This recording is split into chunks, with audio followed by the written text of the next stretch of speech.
La Escritura nos advierte claramente: no os conforméis a este mundo, sino transformaos por medio de la renovación de vuestro entendimiento.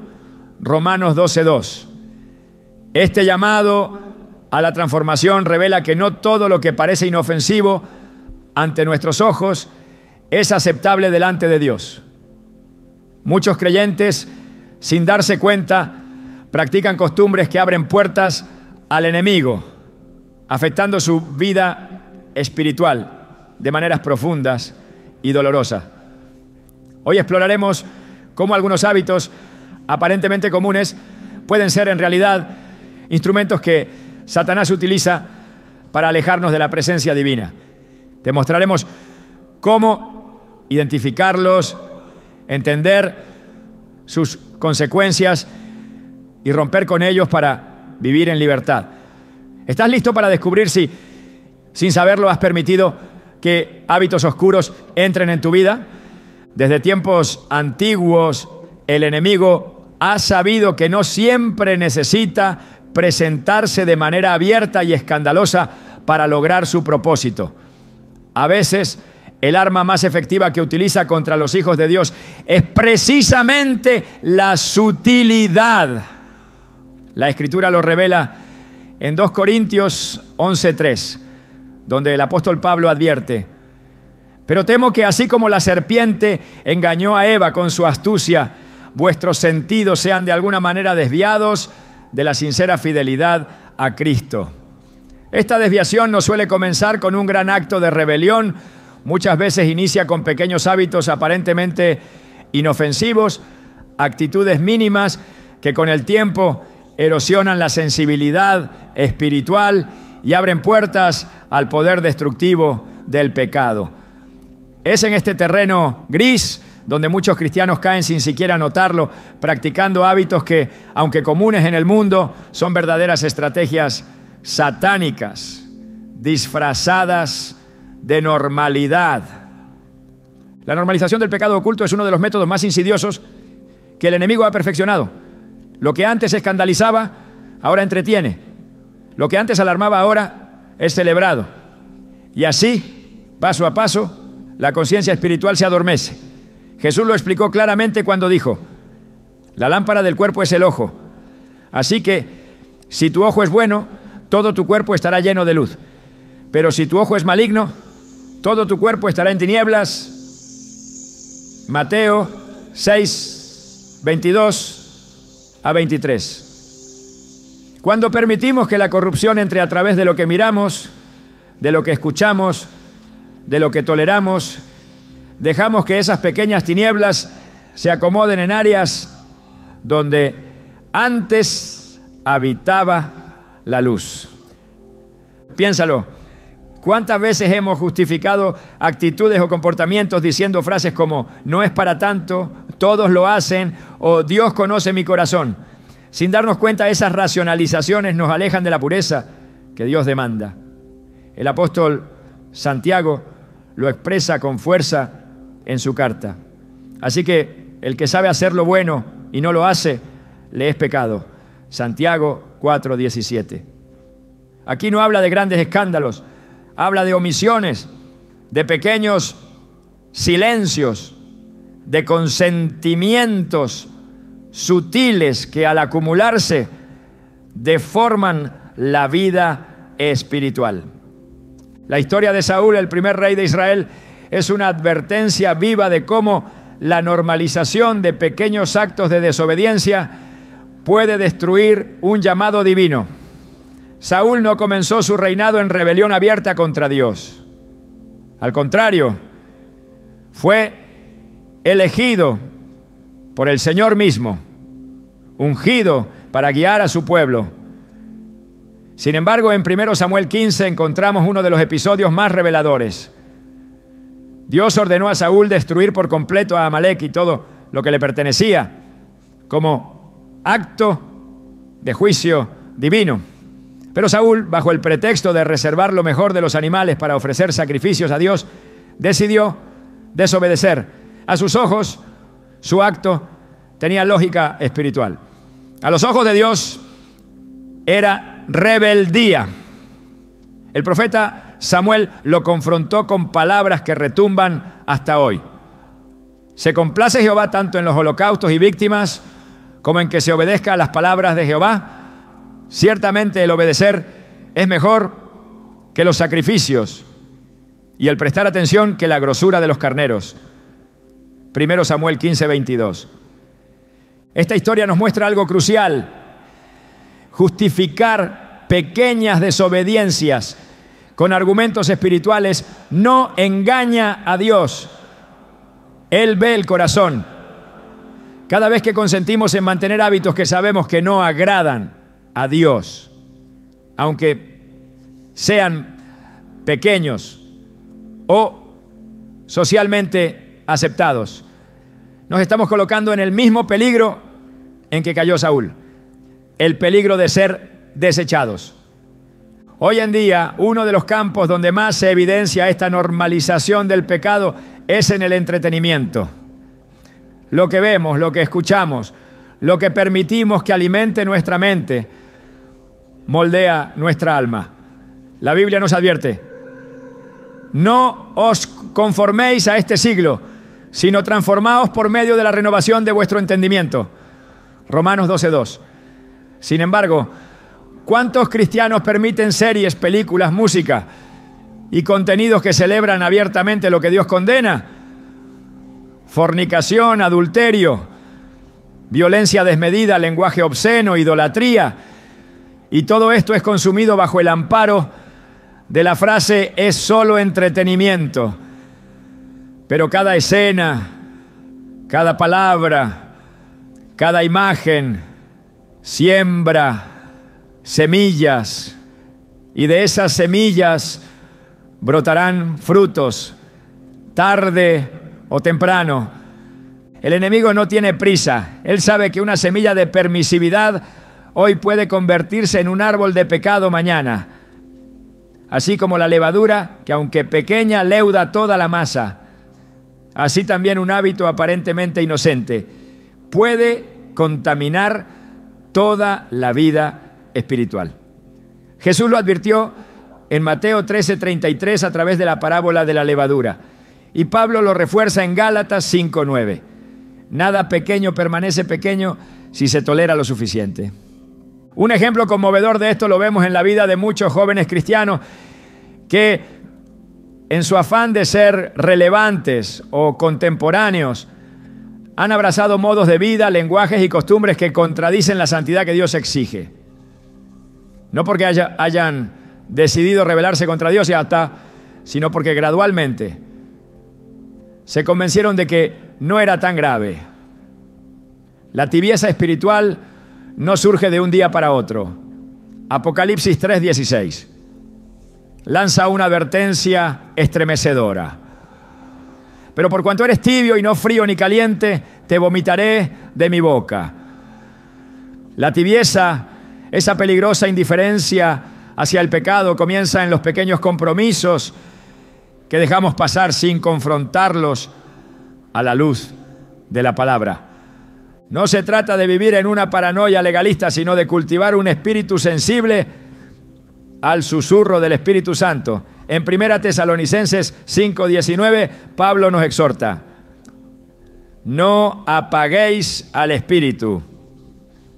Cada vez que toleramos lo que sabemos que contrista al Espíritu, vamos apagando poco a poco esa voz interior que nos guía hacia la verdad. No es que Dios deje de hablarnos, sino que nosotros dejamos de escuchar. La historia de Sansón ilustra también el costo de permitir que los límites espirituales se diluyan. Apartado desde el vientre de su madre como nazareo, Sansón poseía una fuerza sobrenatural, un don divino que estaba condicionado a su consagración.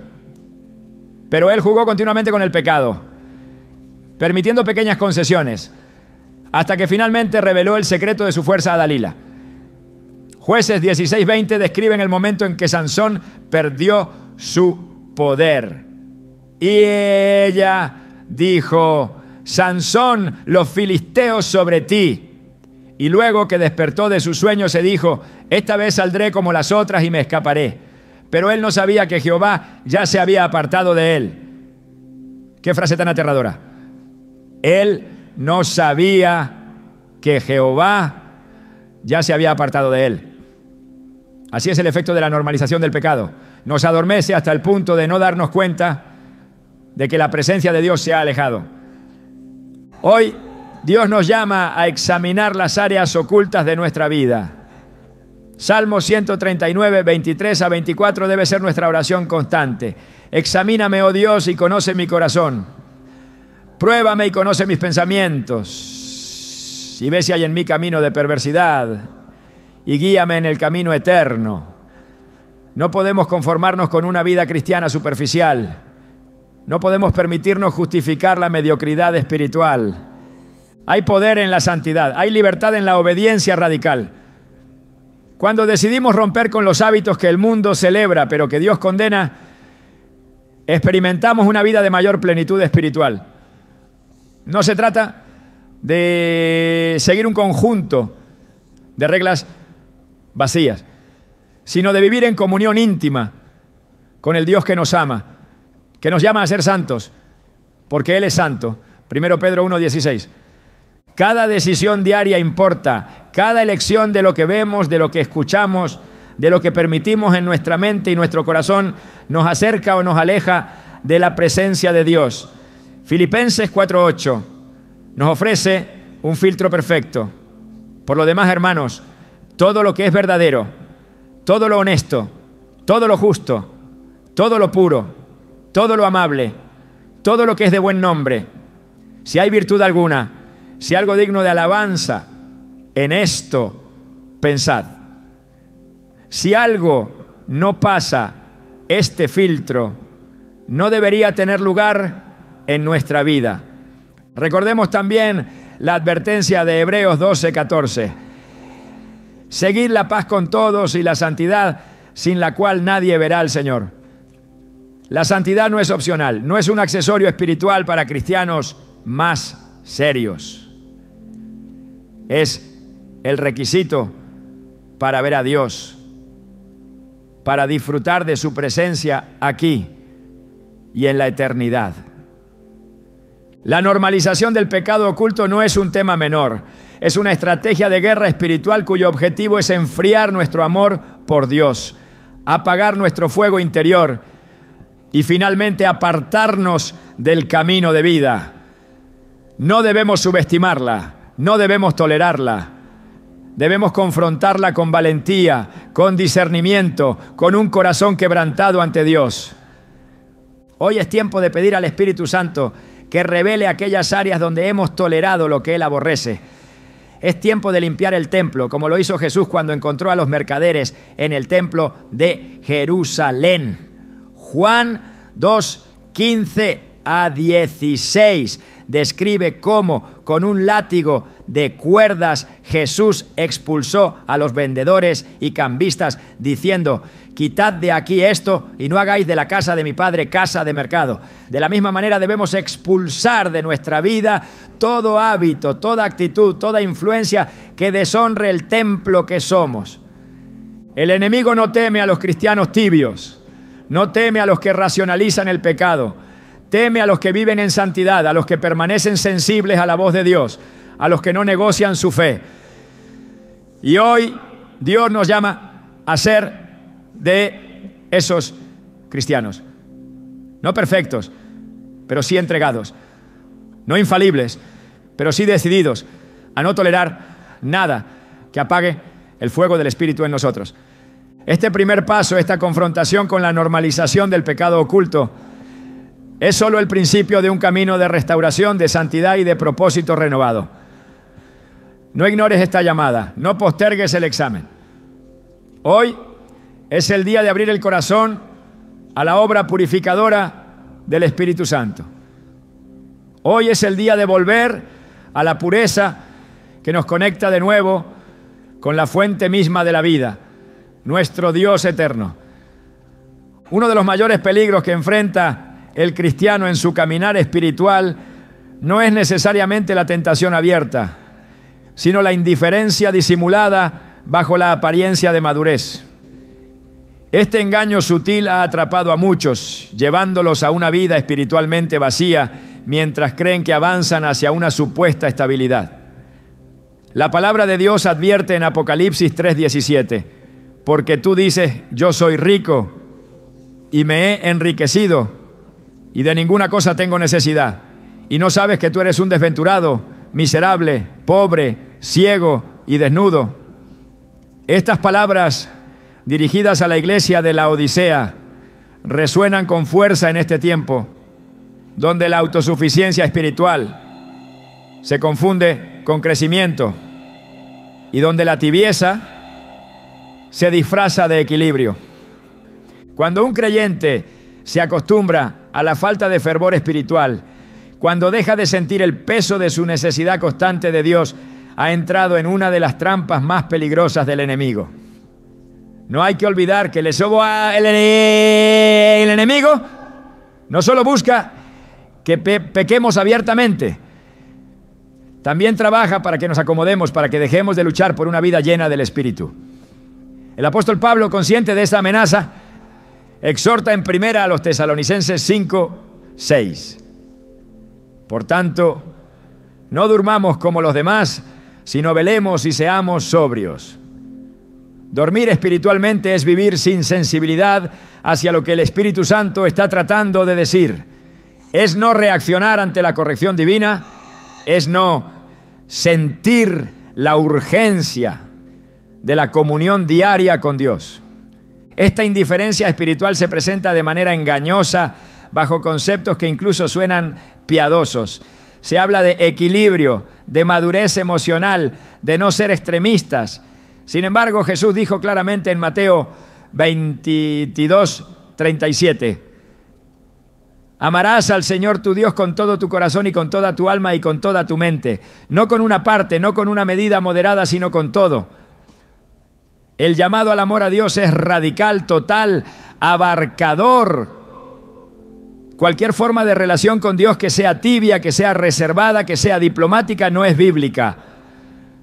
Es una falsificación. El problema surge cuando el corazón comienza a justificar la pérdida del primer amor, cuando la pasión inicial por Dios es reemplazada por una rutina estéril de costumbres religiosas.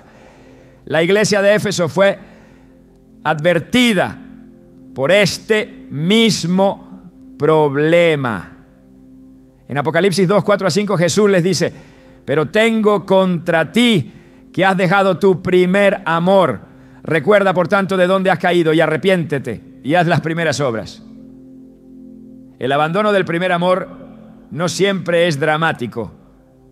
A menudo es tan progresivo y silencioso que ni siquiera se percibe hasta que el corazón está completamente frío.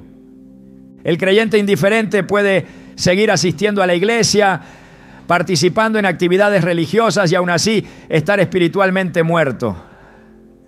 Jesús mismo denunció esta hipocresía en los fariseos cuando dijo, en Mateo 15:8, este pueblo de labios me honra, mas su corazón está lejos de mí. Los labios pueden seguir repitiendo oraciones, los cuerpos pueden seguir ocupando un banco en la congregación, pero si el corazón ya no arde por Dios, si el alma ya no se quebranta ante su presencia, entonces se ha caído en la trampa de la indiferencia. La indiferencia espiritual es peligrosa porque adormece la conciencia, endurece el corazón y apaga el deseo de buscar a Dios intensamente. En Hebreos 3:12-13 encontramos una advertencia solemne. Mirad, hermanos, que no haya en ninguno de vosotros corazón malo de incredulidad para apartarse del Dios vivo. Antes, exhortaos los unos a los otros cada día, entre tanto que se dice, hoy, para que ninguno de vosotros se endurezca por el engaño del pecado. La incredulidad no siempre se manifiesta en el rechazo abierto de Dios.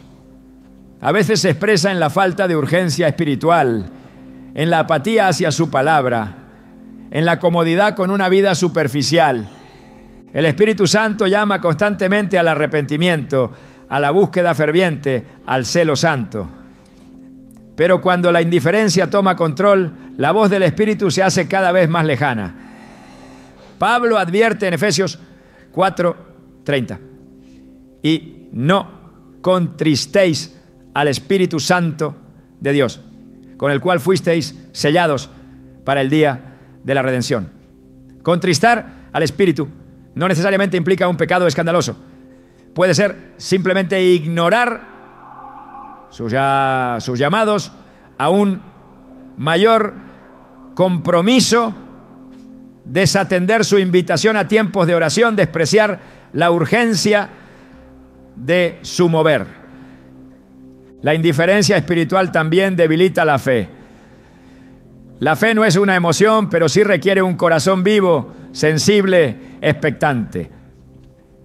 En Hebreos 11:6 se nos enseña que sin fe es imposible agradar a Dios, porque es necesario que el posible escoge a que se acerca a Dios, crea que le hay y que es galardonador de los que le buscan. La fe verdadera no se contenta con una relación pasiva con Dios.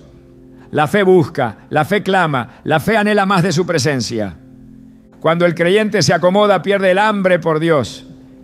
Y sin hambre no puede haber llenura. Jesús prometió en Mateo 5:6: bienaventurados los que tienen hambre y sed de justicia, porque ellos serán saciados. El hambre espiritual es una señal de vida, la falta de hambre es una señal de enfermedad.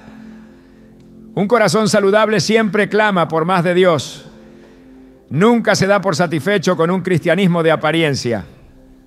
Esta trampa de la indiferencia no solo afecta a la vida personal, sino que también tiene consecuencias devastadoras para el cuerpo de Cristo. Iglesias enteras pueden volverse tibias, religiosas, mecánicas, carentes de poder, simplemente porque han perdido el fuego del primer amor.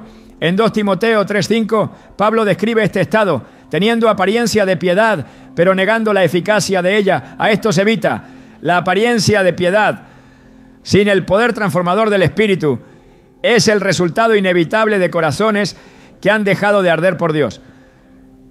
El llamado de Jesús a la iglesia de la Odisea no fue simplemente una crítica, fue una invitación al arrepentimiento y a la restauración.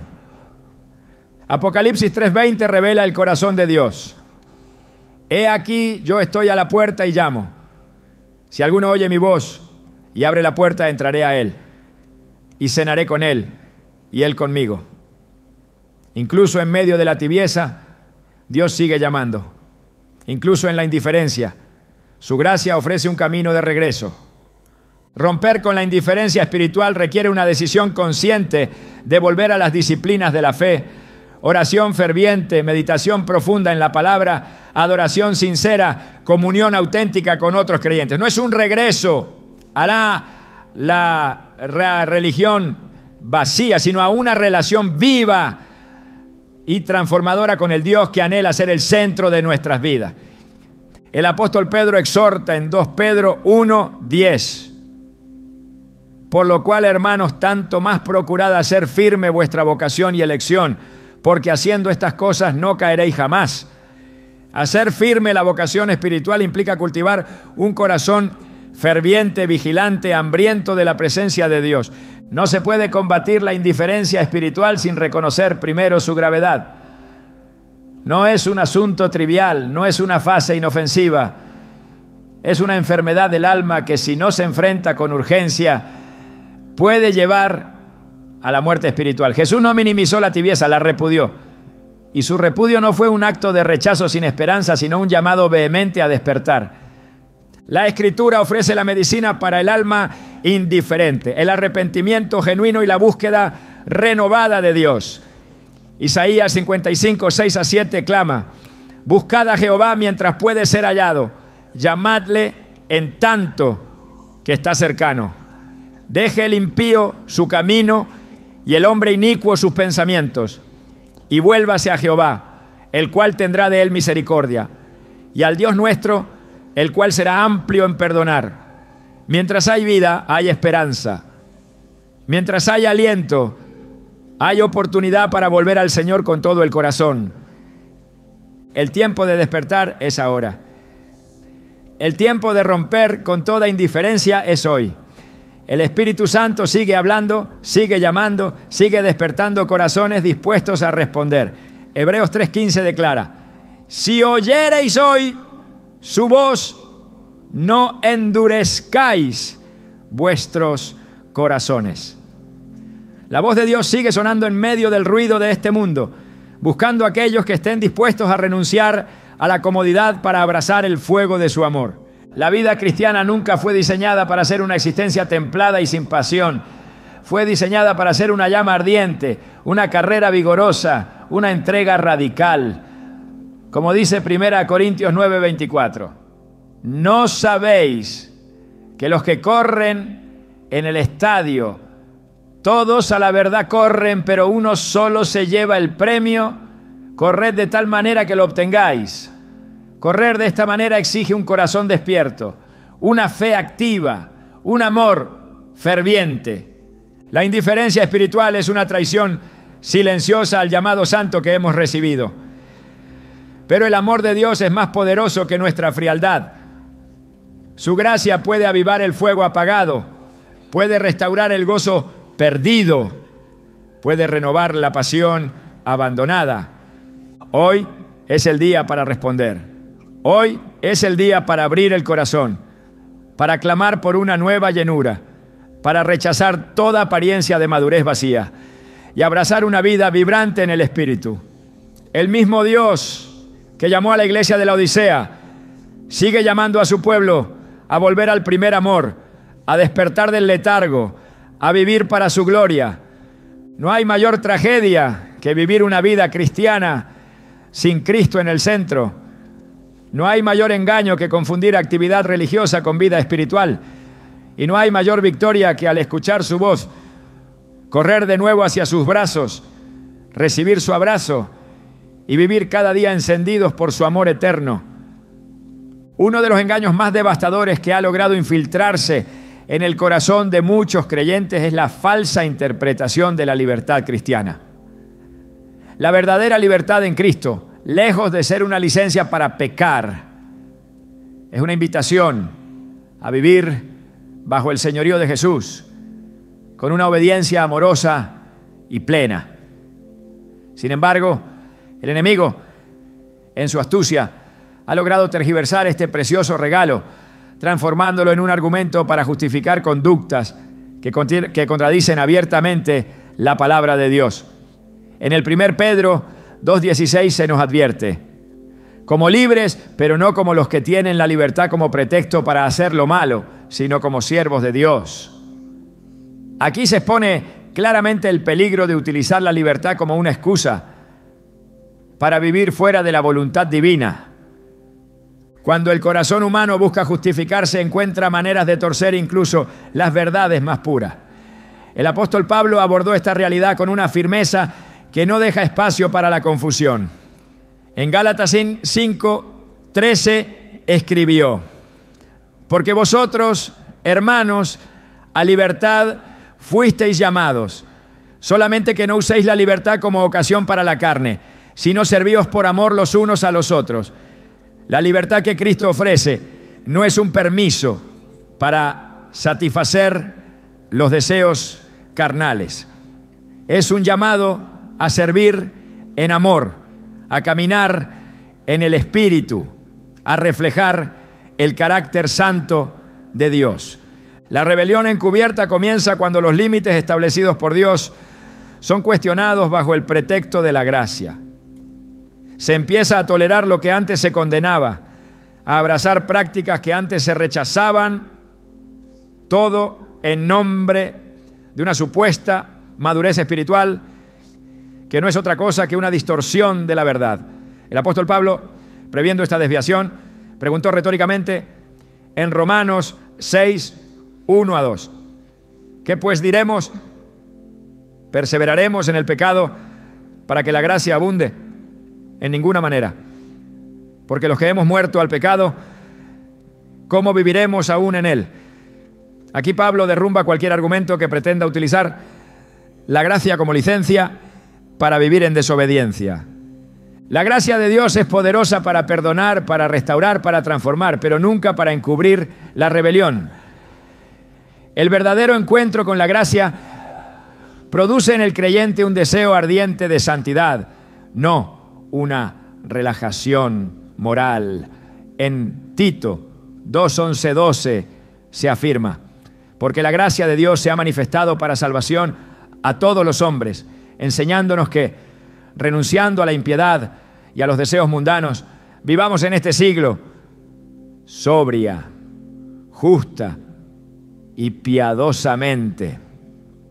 La gracia instruye, corrige, disciplina, nunca consiente la desobediencia. Cuando el argumento de la libertad cristiana se utiliza para excusar el pecado, se está operando en el mismo espíritu de rebelión que caracterizó a aquellos que en tiempos bíblicos se resistieron a la voz de Dios. El pueblo de Israel, liberado de Egipto con mano poderosa, pronto comenzó a rebelarse contra los mandatos divinos, queriendo establecer sus propios caminos. En Números 14:4 encontramos su clamor insensato: designemos un capitán y volvámonos a Egipto.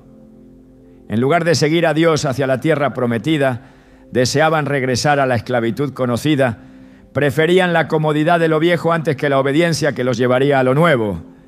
De igual manera, cuando un creyente justifica su pecado apelando a la libertad, está eligiendo volver a la esclavitud del pecado, en lugar de avanzar en la vida de santidad que Dios ha preparado. Jesús mismo declaró en Juan 8:34: de cierto os digo, que todo aquel que hace pecado, esclavo es del pecado. La verdadera libertad no es hacer lo que se quiere, sino tener el poder de vivir conforme a la voluntad de Dios, liberados del dominio del pecado. Esta falsa percepción de libertad ha llevado a muchos a adoptar estilos de vida que contradicen abiertamente la enseñanza de las Escrituras, mientras mantienen una fachada de espiritualidad. Jesús advirtió contra esta hipocresía en Mateo 7:21-23. No todo el que me dice Señor, Señor entrará en el reino de los cielos, sino el que hace la voluntad de mi Padre que está en los cielos. Muchos me dirán en aquel día: Señor, Señor, no profetizamos en tu nombre, y en tu nombre echamos fuera demonios, y en tu nombre hicimos muchos milagros. Y entonces les declararé: nunca os conocí, apartaos de mí, hacedores de maldad. El verdadero amor a Cristo se demuestra en la obediencia a sus mandamientos. Así lo afirma claramente Jesús en Juan 14:15. Si me amáis, guardad mis mandamientos. La obediencia no es legalismo, es la expresión natural de un corazón transformado por el amor de Dios. Cuando alguien utiliza la libertad como un escudo para su rebelión, ha perdido de vista el corazón mismo del Evangelio. El enemigo sabe que no siempre logrará arrastrar a los creyentes a la rebelión abierta, pero sí puede seducirlos hacia una rebelión justificada. Puede convencerlos de que Dios no se preocupa tanto por los detalles, que su gracia cubre cualquier desobediencia continua sin necesidad de arrepentimiento verdadero. Sin embargo, el apóstol Juan desmiente esta mentira en 1 Juan 3:6. Todo aquel que permanece en él no peca. Todo aquel que peca no le ha visto ni le ha conocido.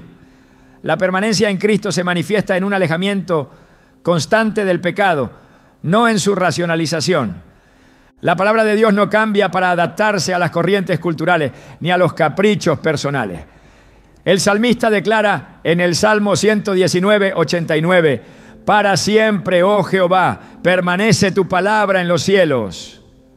Pretender reinterpretar la Escritura para acomodar el pecado es colocarse en oposición directa al Dios que es el mismo ayer, hoy y por los siglos.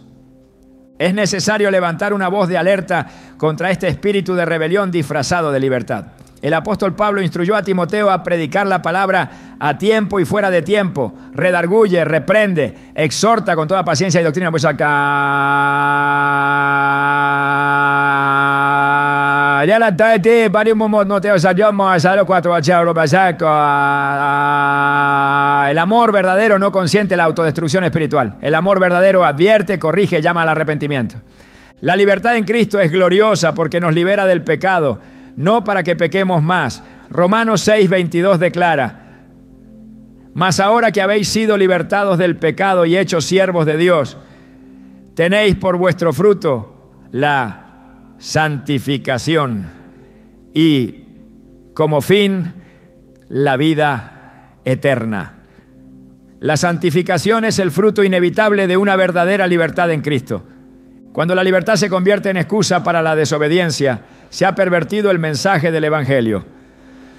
El apóstol Judas advirtió sobre este peligro al escribir en Judas 1:4: porque algunos hombres han entrado encubiertamente, los que desde antes habían sido destinados para esta condenación, hombres impíos que convierten en libertinaje la gracia de nuestro Dios y niegan a Dios, el único soberano, y a nuestro Señor Jesucristo. El libertinaje no es libertad, es esclavitud disfrazada. Es urgente recuperar el entendimiento bíblico de lo que significa ser verdaderamente libres en Cristo. No se trata de vivir como mejor nos parezca, sino de vivir como a Dios le agrada. No se trata de buscar nuestra comodidad, sino su gloria. No se trata de defender nuestros derechos, sino de rendir nuestra vida entera a su señorío. La rebelión encubierta bajo el argumento de la libertad cristiana es un hábito satánico, porque invierte el diseño divino, pervierte la verdad y endurece el corazón contra el llamado al arrepentimiento. Cada vez que el creyente justifica su pecado apelando a una gracia mal entendida, está resistiendo al Espíritu de Dios, apagando su obra santificadora, alejándose del camino de vida. La libertad que Cristo ofrece es un llamado a la santidad, como Pedro lo escribió en 1 Pedro 1, 15 a 16. Sino, como aquel que os llamó es santo, sed también vosotros santos en toda vuestra manera de vivir, porque escrito está: sed santos, porque yo soy santo. Este llamado no ha cambiado, no ha sido abolido, no ha sido suavizado. Sigue vigente, sigue urgente, sigue siendo el estándar del reino de Dios. Rebelarse contra este llamado, aunque sea bajo argumentos espirituales, es rebelarse contra Dios mismo. No se puede servir a dos señores, no se puede caminar en la luz mientras se abrazan las tinieblas. No se puede proclamar la libertad de Cristo mientras se vive esclavizado al pecado. Hoy la voz de Dios sigue clamando a su pueblo para que abandone toda forma de engaño, para que rechace toda interpretación torcida de la gracia, para que viva en la libertad gloriosa de la obediencia amorosa. En Gálatas 5:1 se nos exhorta: estad pues firmes en la libertad con que Cristo nos hizo libres, y no estéis otra vez sujetos al yugo de esclavitud. La verdadera firmeza espiritual consiste en mantenerse en la libertad de la obediencia, no en la ilusión de una libertad que lleva de nuevo a la esclavitud. La verdadera libertad se encuentra solo en Cristo, en su verdad, en su palabra, en su espíritu. Y donde está el Espíritu del Señor, allí hay libertad. 2 Corintios 3:17. Una libertad que no invita al pecado, sino que empodera para vivir en victoria sobre el pecado. Una libertad que no relaja los estándares de Dios, sino que los abraza con amor y reverencia.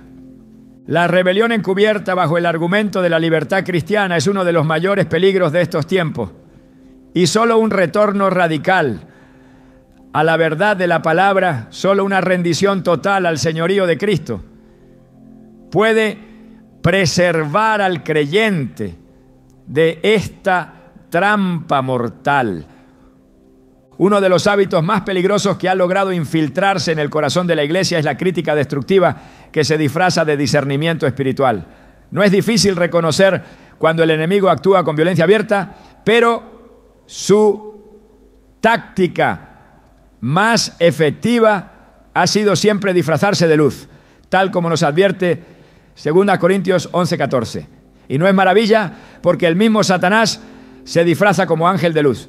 Así, bajo el pretexto de corregir, de advertir, de proteger la verdad, muchos caen en una actitud que no edifica, no restaura, no guía al arrepentimiento, sino que hiere, divide y destruye. Dios nos llama a discernir, pero no a juzgar destructivamente. Jesús fue claro en Mateo 7, 1-2. No juzguéis para que no seáis juzgados, porque con el juicio con que juzgáis, seréis juzgados. Y con la medida con que medís, se os medirá. No se trata de cerrar los ojos ante el pecado, ni de ignorar la verdad.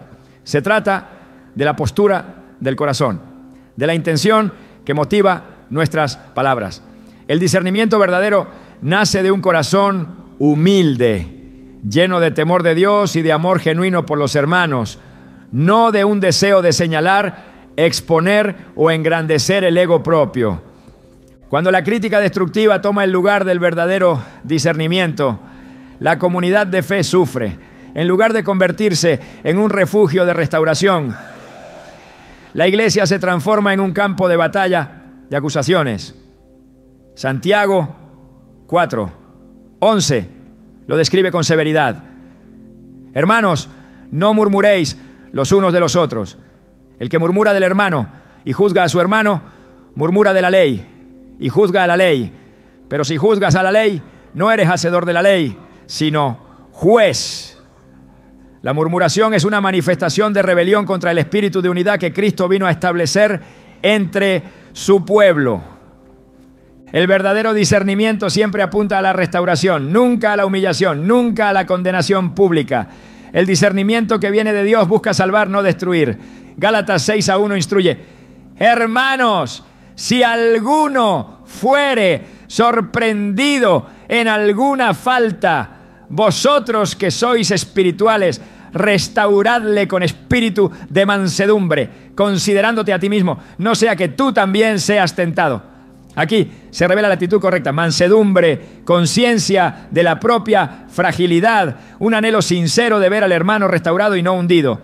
La crítica destructiva es un reflejo de un corazón que no ha entendido la gracia. Es el fruto de un espíritu de orgullo que se eleva sobre los demás, creyéndose mejor, más santo, más iluminado. Sin embargo, la Escritura nos recuerda en Romanos 3:23: por cuanto todos pecaron y están destituidos de la gloria de Dios.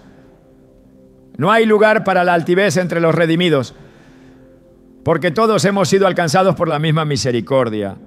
Todos hemos sido rescatados del mismo abismo. Cuando la crítica se convierte en un hábito, la sensibilidad al Espíritu Santo se apaga, se pierde la compasión, se pierde la ternura, se pierde la capacidad de ver al otro como un hermano amado y no como un adversario.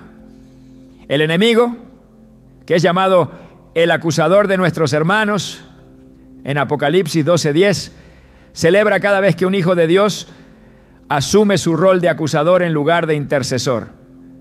Porque Dios nos llama a interceder, a clamar por los que caen, a llorar por los que se apartan, a pelear en oración por la restauración de aquellos que han tropezado.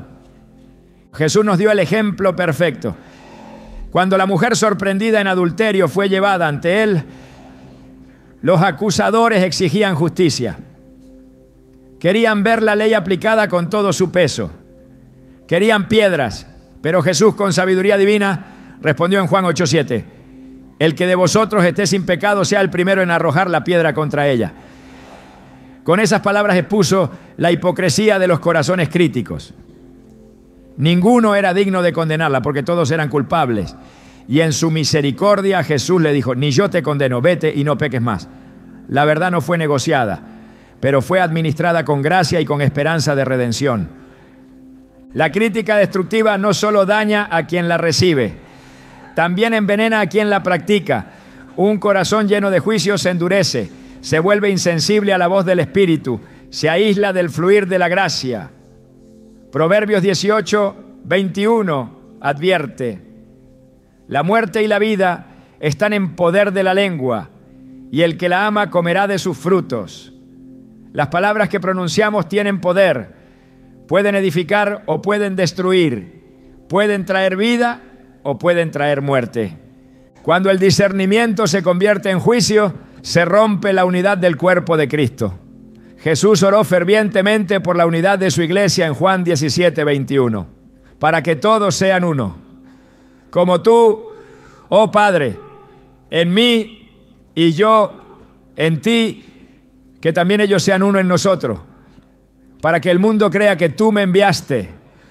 La unidad no significa tolerar el pecado, significa amar lo suficiente como para corregir con mansedumbre, restaurar con paciencia y orar sin cesar por aquellos que se han desviado. La Escritura establece un principio fundamental en Efesios 4:16, sino que siguiendo la verdad en amor, crezcamos en todo en aquel que es la cabeza, esto es Cristo. La verdad y el amor no son opuestos, no, son inseparables. La verdad sin amor es crueldad, el amor sin verdad es engaño. Solo la combinación de ambos refleja el corazón de Dios. Es necesario examinar el corazón continuamente a la luz de la palabra para discernir si nuestras palabras nacen de un Espíritu Santo o de una motivación carnal. Jeremías 17:9 revela: engañoso es el corazón más que todas las cosas y perverso. ¿Quién lo conocerá? No basta con confiar en las propias intenciones. Es necesario rendirlas ante Dios, permitir que su Espíritu sondee, revele, purifique. El llamado del Evangelio no es a ser jueces, sino testigos. Testigos de la gracia, testigos del poder transformador de Dios, testigos de su amor redentor. La gran comisión no fue: vayan y juzguen a todas las naciones. Fue: por tanto, id y haced discípulos a todas las naciones. Mateo 28:19. Hacer discípulos implica paciencia, implica instrucción, implica caminar junto al otro en su proceso de transformación. No observar desde la distancia con una actitud crítica. La crítica destructiva es también un obstáculo para el crecimiento personal. Jesús dijo en Mateo 7:3-5: ¿y por qué miras la paja que está en el ojo de tu hermano y no echas de ver la viga que está en tu propio ojo? Quien vive atento a las fallas ajenas suele ser ciego a sus propias áreas de necesidad espiritual. La autoexaminación es un mandato para todos los que desean caminar en madurez. 2 Corintios 13:5 exhorta: examinaos a vosotros mismos si estáis en la fe, probaos a vosotros mismos. Dios está llamando a su pueblo a abandonar todo hábito de crítica destructiva, a renunciar al espíritu de acusación, a abrazar el ministerio de la reconciliación. 2 Corintios 5:18 proclama: y todo esto proviene de Dios, quien nos reconcilió consigo mismo por Cristo y nos dio el ministerio de la reconciliación. Ser embajadores de Cristo implica reflejar su carácter, su compasión, su paciencia. Cada palabra pronunciada será juzgada. Jesús advirtió en Mateo 12:36: mas yo os digo que de toda palabra ociosa que hablen los hombres, de ella darán cuenta en el día del juicio. No hay palabra inofensiva, no hay crítica ligera. Todo será pesado en la balanza de la justicia divina. Es tiempo de cerrar la puerta a toda crítica que no edifica, a toda palabra que no sana, a toda actitud que no refleja el corazón de Cristo. Es tiempo de buscar la llenura del Espíritu Santo, porque solo en su poder podemos vivir una vida que bendice, que construye, que transforma. La iglesia necesita más intercesores y menos acusadores, más sanadores de corazones heridos y menos destructores de almas frágiles, más voces que proclamen esperanza y menos lenguas que siembren discordia. En este llamado eterno a la santidad, cada palabra cuenta, cada actitud importa, cada acción refleja si estamos caminando en la carne o en el espíritu. Hoy la voz de Dios resuena clara: renuncia a la crítica destructiva, abraza el discernimiento que restaura, la verdad que libera, el amor que transforma. Sé un instrumento de edificación en las manos del Maestro. Sé un canal de su gracia. Sé un reflejo de su luz. El corazón del hombre es moldeado por aquello que consume día tras día. Lo que entra por los ojos y los oídos no es inofensivo, porque la Biblia enseña que de la abundancia del corazón habla la boca. Mateo 12:34. La mente humana fue diseñada para ser una tierra fértil, y toda semilla que se siembra en ella, tarde o temprano dará fruto, sea para vida o para muerte. El enemigo lo sabe, y por eso ha inundado el mundo con contenidos que bajo la apariencia de diversión están diseñados para contaminar, endurecer, desviar y destruir.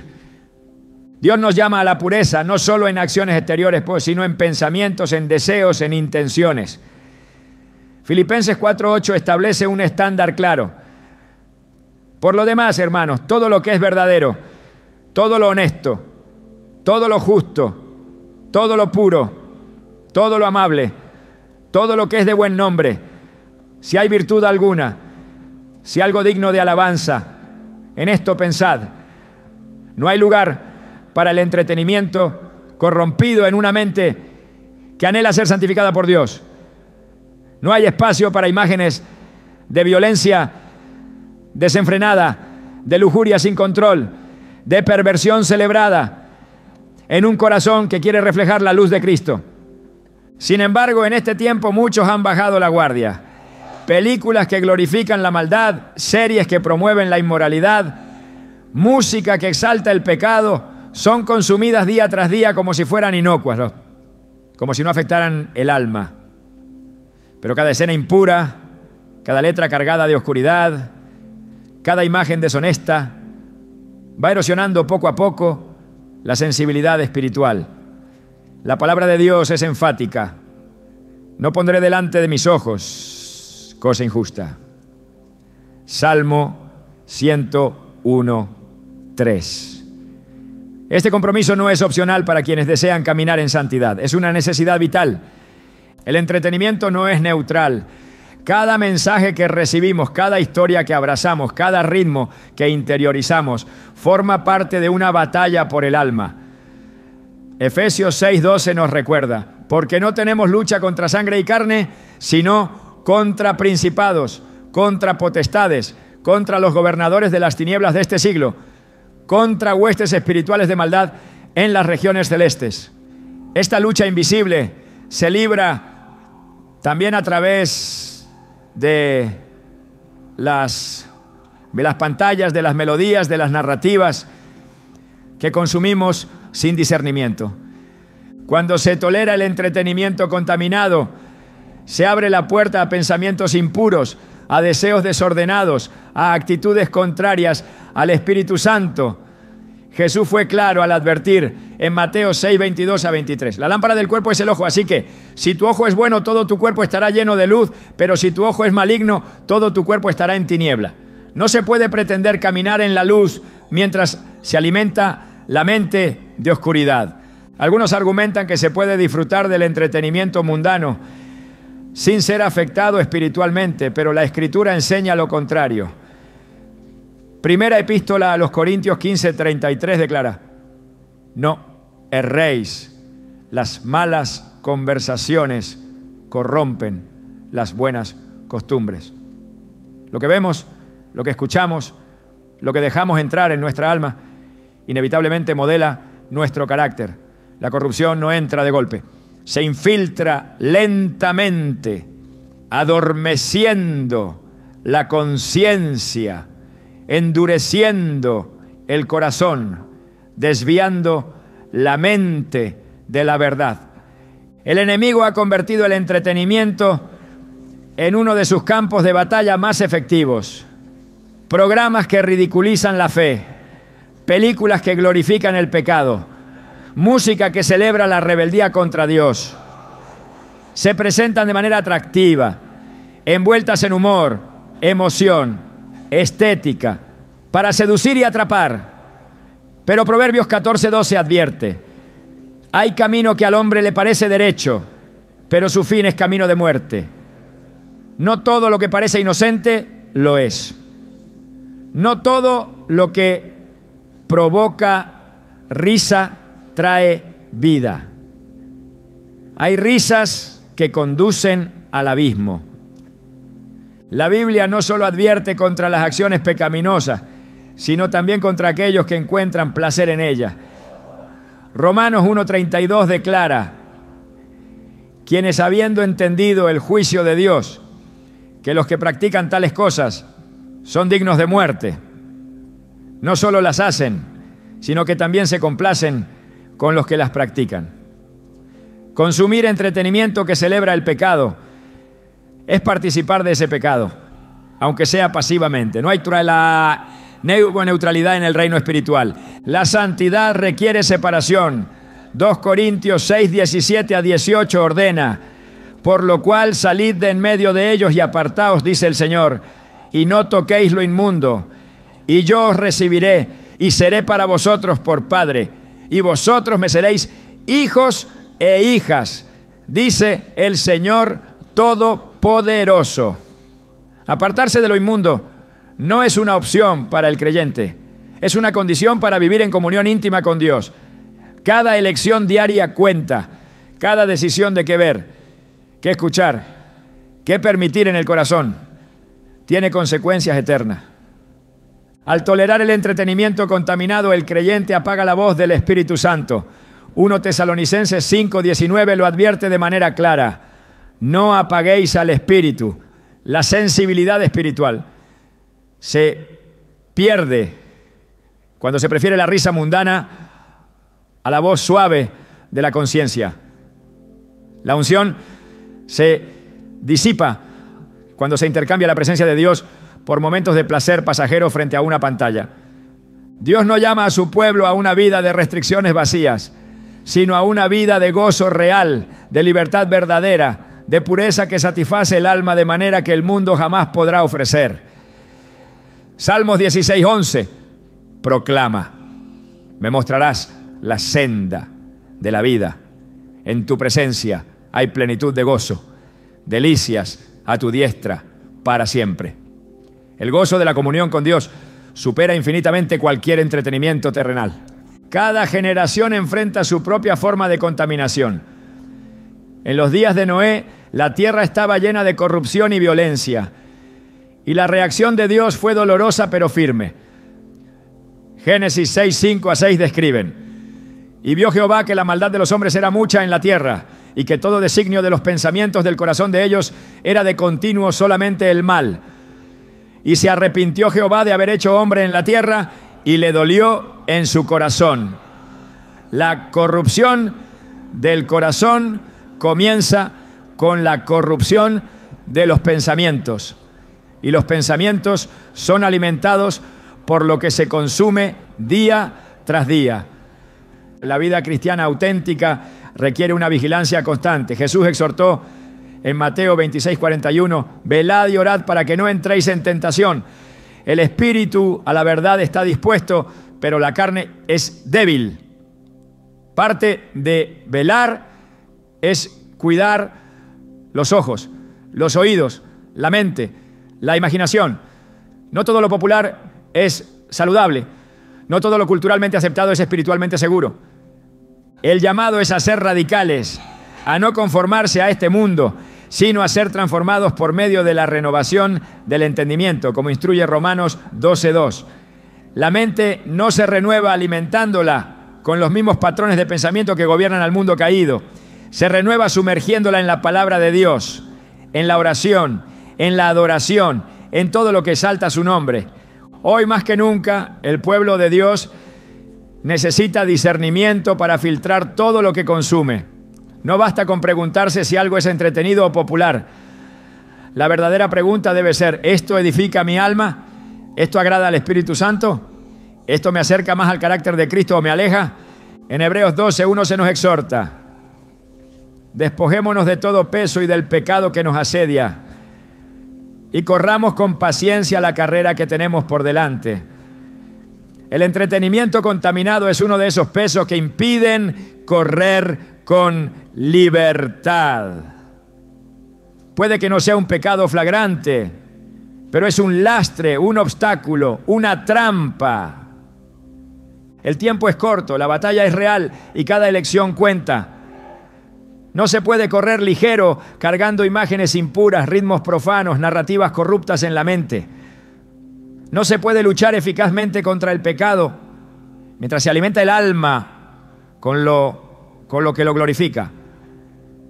El camino de la santidad implica renuncia, implica cerrar puertas que el mundo mantiene abiertas, implica decir no a contenidos que a la carne le parecen agradables, pero que al espíritu le resultan tóxicos. Jesús enseñó en Mateo 5, 29 a 30, que si algo nos hace caer, debemos cortarlo radicalmente. No con medias medidas, no con justificaciones, sino con decisiones firmes. Hoy es el tiempo de tomar esas decisiones, de limpiar los ojos, de purificar la mente, de proteger el corazón, de vivir de manera digna de la vocación con que fuimos llamados, como exhorta Efesios 4:1. El entretenimiento no es neutro, lo que consumes te transforma. La pregunta es: ¿en qué te está transformando? ¿Hacia la imagen de Cristo o hacia la imagen del mundo? Que cada hijo de Dios tome esta verdad con seriedad, porque de ella depende la calidad de su comunión con Dios y la eficacia de su testimonio en este mundo. La vida espiritual no puede sostenerse sin una conexión constante con Dios. Y esa conexión se fortalece a través de la oración y el ayuno. La negligencia en estas disciplinas no es un error menor, es una puerta abierta al enfriamiento espiritual y a la vulnerabilidad ante el enemigo. Jesús fue claro cuando dijo en Mateo 26:41: velad y orad para que no entréis en tentación. El espíritu a la verdad está dispuesto, pero la carne es débil. La debilidad de la carne no se vence con buenas intenciones, sino con una vida de oración persistente y un corazón humillado en ayuno. Cuando se abandona la oración, se pierde el canal de comunicación directa con el Padre, se dejan de recibir instrucciones, se apaga el discernimiento, se endurece el corazón. El ayuno, por su parte, es más que una práctica religiosa. Es una expresión de dependencia total de Dios, un acto de humillación que reconoce que sin su intervención no hay victoria posible. Joel 2:12 nos exhorta: convertíos a mí con todo vuestro corazón, con ayuno, lloro y lamento. El llamado no es superficial, es profundo y urgente. Muchos han cambiado la prioridad de la oración y el ayuno por las ocupaciones diarias, por las distracciones del mundo, por un cristianismo cómodo que prescinde del sacrificio. Sin embargo, la falta de oración debilita la fe y la ausencia de ayuno fortalece la carne. Jesús enseñó en Mateo 17:21 que ciertos tipos de opresión espiritual no salen sino con oración y ayuno. Hay batallas que no se ganan con palabras ni con esfuerzo humano. Requieren una vida de intimidad profunda con Dios, alimentada en secreto, fortalecida en disciplina. El enemigo sabe que un cristiano que ora y ayuna es un peligro para su reino de tinieblas. Por eso siembra distracción, pereza espiritual y justificaciones constantes para postergar estas disciplinas. Pero la palabra de Dios es clara. Primera, a los Tesalonicenses 5:17 ordena: orad sin cesar. No se trata de un acto esporádico, sino de un estilo de vida donde la dependencia de Dios es tan vital como el respirar. La negligencia en estas áreas apaga la pasión por Dios, adormece el discernimiento y deja al creyente expuesto a la influencia del mundo. Lucas 18. Uno declara que Jesús enseñó que es necesario orar siempre y no desmayar. La perseverancia en la oración y el ayuno no es una opción, es un mandato, una protección, una fuente de poder. Hoy más que nunca es urgente restaurar el altar de la oración en lo íntimo, revivir la práctica del ayuno como acto de consagración y renunciar a todo hábito que aleje del corazón de Dios.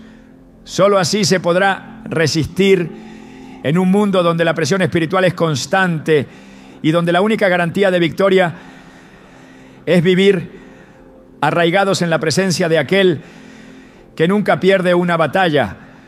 El mayor engaño del enemigo no es presentarse como el mal evidente, sino infiltrarse como una sombra imperceptible en la vida diaria. Los hábitos satánicos que muchos practican sin saberlo no se instalan de golpe. Germinan lentamente en corazones distraídos, en mentes no vigiladas, en almas que han bajado la guardia. La verdadera batalla no se libra en grandes escenarios visibles, sino en la cotidianidad, en las pequeñas decisiones, en los silencios que conceden espacio al mal. La Escritura nos recuerda en Efesios 5, 15 a 16. Mirad pues con diligencia cómo andéis, no como necios, sino como sabios, aprovechando bien el tiempo, porque los días son malos. No basta con no hacer el mal, es necesario caminar activamente en la luz, vigilantes, despiertos, firmes. Hoy es un llamado a la vigilancia del corazón, a la purificación de los pensamientos, a la renovación diaria del compromiso de vivir para aquel que nos llamó de las tinieblas a su luz admirable. No se trata de añadir más reglas externas, sino de cultivar una vida interior tan llena de su presencia que no haya lugar para las obras de las tinieblas. Romanos 13:12 nos exhorta: la noche está avanzada y se acerca el día. Desechemos, pues, las obras de las tinieblas y vistámonos las armas de la luz. El cristiano no está llamado a vivir en modo de defensa, sino en ofensiva espiritual, conquistando cada área de su vida para la gloria de Dios. La decisión es urgente, el tiempo es breve y la eternidad pesa sobre cada elección. Que el fuego de la santidad vuelva a consumir nuestros corazones, que la verdad ilumine cada paso y que la voz del Espíritu Santo sea la única guía que determine nuestro camino.